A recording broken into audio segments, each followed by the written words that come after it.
मेरा पार्सल आ रहा है, प्लीज इंडिया। जंग 2 दिन बाद रखना।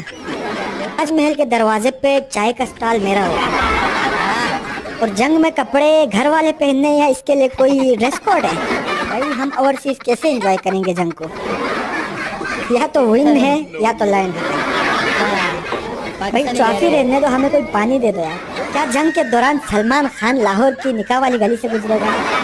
एग्जाम है भाई, अब बड़ी बड़ी बातें करते रहोगे या जंग शुरू करोगे? हाँ, जंग दा टास्क कितना होना जी। हाँ ये यार, मुल्तान पर बम ना मारना, यहाँ पहले ही बहुत ज्यादा गर्मी है। डियर इंडियंस, जंग के दौरान लाहौरियों से रास्ता नहीं पूछना। स्पाइडरमैन किस तरह से जंग लड़ेगा? अगर हिंदुस्तान ने हम पर हमला किया तो उसका वो हाल करेंगे जो हमने अपना किया हुआ। अगर इस दफा भी जंग ना हुई तो मेरा तो जंग से भरोसा ही उठ जाएगा। अगर बारिश हो गई तो दोनों को एक एक पॉइंट मिलेगा।